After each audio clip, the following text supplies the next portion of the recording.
I want to talk to us about secrecy. One area where we as Nigerian women really need to have a change of thought is the area of keeping secrets. It's part of what we've been taught, it's part of our upbringing.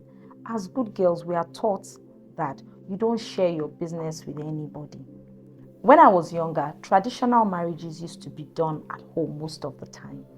And I was that child that liked to attend the ceremony. I didn't just like to be hanging out where the rest of the children were sitting outside. I wanted to be part of the ceremony. I wanted to listen in. I wanted to watch how things went.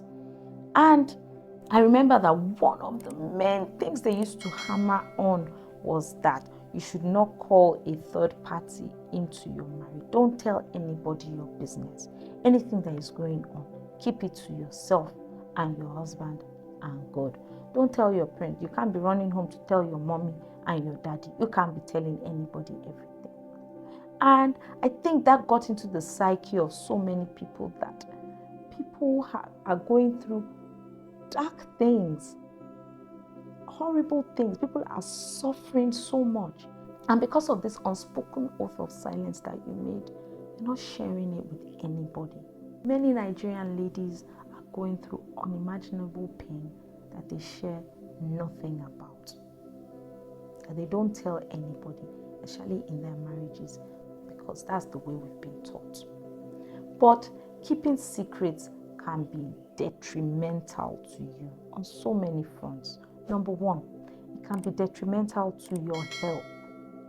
It's no secret today, pun intended, that your emotional state of being can have a massive effect on your physical health. I remember once reading a research that says that the part of your brain that works when you keep secrets is the same part of your brain that works when you're lying. It's because in trying to keep the matter secret, every time a discussion reaches there, you are skirting around it, you are trying to cover it up. And in trying to cover it up, your brain treats it like you are lying because you can't speak the truth about it.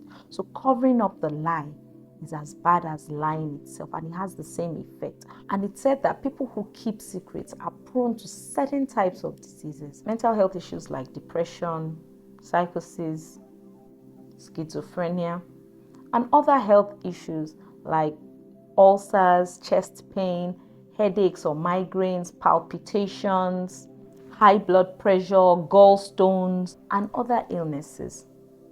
These are things that have been linked to deep emotional issues. Just like with other emotional issues, keeping heavy issues on your mind without airing them can affect your health. Secondly, it affects your ability to get help. Nobody can help you if they don't know what you are going through.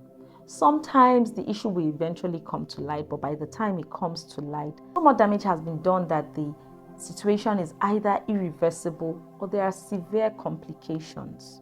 Speaking out could have got you timely intervention that would have salvaged the issue, or at least made it less complicated and got you a suitable solution. Thirdly, keeping secrets can severely affect your ability to contribute to the narrative.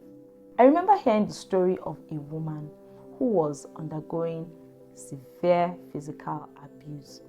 And one day, the abuse started again, and in the process of self-defense, her husband got fatally injured and he died. The only thing that saved her was that she had made several reports to the police. She had told her neighbors what was going on. At the end of the day, it was easy for them to believe that what happened was in self-defense. People had to intervene in their matter quite a number of times. It wasn't a secret. If she had been keeping it a secret and a fight happened and there was a fatality, she would have suffered for it. And that's suffering twice. Not speaking out allows other people to determine what the narrative of the story is. You have no voice or say in the matter. Everybody has their own opinion of what's going on, and they create the narrative. And you could actually say, oh, it doesn't matter what people think as long as I know the truth. But as in the case of that woman, the opinion of others is what saved her. They knew what was going on. She had spoken about it.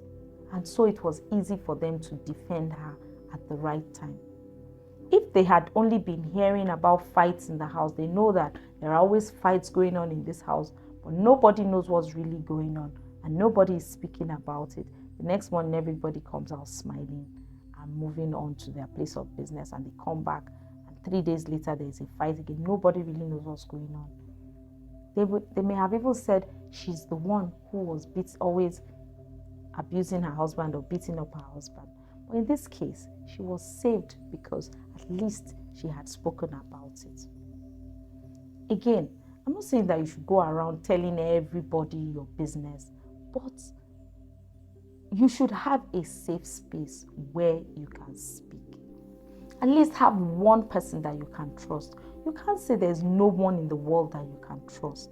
There will be at least one person that you can trust and air your mind to. And in reality, that one person, if you're married, shouldn't be your husband.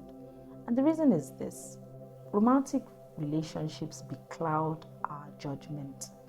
Romantic relationships are so deep and intimate that your objective judgment is beclouded. You can't really think straight. And so you need somebody who can watch your behind, that you can listen to without being beclouded by your emotions, so to speak. And so you should ideally have friends and relationships outside your marriage that you can discuss issues with. I'm not saying you should create another alternative, intimate relationship with somebody else, no. But I'm saying that you should have a place where you can discuss issues. It may take a while to find that person or that set of people that you can be accountable to, but it's very important and it's something you need on your life's journey. There are two qualities that you should be looking out for in finding the right person to be accountable to. Number one, the right advice. You should be looking for somebody that will give you the right advice. That I can trust this person's judgment. Not somebody that will tell you what you want to hear or give you wrong advice. Many people have been led astray because they go to people that give them junk advice. And really, that was the fear that motivated secrecy in the first place. In wedding ceremonies, they'll talk about being wary of friends or people that will give you advice that will destroy your marriage, right? So it's important that you find somebody that will give you the right advice, tell you the truth, set you on the path of truth, not someone who will encourage your bad behavior or someone who will confuse you even more or someone who will totally destroy you. It should be somebody who has the right values and will tell you also where you need to improve or do better. Number two, listening ears. Listening ears are very important for accountability. You need somebody who is willing to listen to you. Sometimes being accountable is not so much about needing advice. Sometimes you already know what to do, but you just need a place to vent, to air your mind and hear yourself speak. And so you need somebody that will give you that listening space, that will allow you to talk, not somebody who will judge you and tell you that you're crazy, or somebody with whom you will feel judged, somebody who is judgmental and will criticize you. You need somebody who will allow you vent and who will validate your feelings sometimes, because even when your feelings are wrong, it needs to be communicated in the right way. Otherwise, you will go away feeling judged. And so you need somebody who is really, really open to listening to you objectively and will give you that space to air your mind. So whoever you choose should be somebody who genuinely cares about you and can sense when you're not feeling okay, will genuinely dig and say, are you okay? And genuinely wants to hear the answer. But at the same time, is discerning enough to determine whether you are ready to talk or not. So if you say, I'm not ready to talk about it, they will understand. Not say, oh, you won't talk about it, but you'll be suffering. They won't judge you for not being ready to talk about it. And when you talk, they're not going to be judgmental and criticize you. They will listen to you and give you the room to air yourself and validate your feelings before giving you the right advice that will help you through that situation that you are going through. The other thing is, accountability doesn't always have to be on an emotional level. It's not always about the very deep things. You could have professional accountability, personal accountability, marital accountability. The important thing is people who will hold you to certain values and you can talk to about certain areas of your life. And it may not be one person or one set of people for all those things. It could be a different set of people or a different person for each area. Or you could have one good friend that somehow covers all of these areas. I suggest you watch my video about the different types of relationships you need in your life to learn more about that.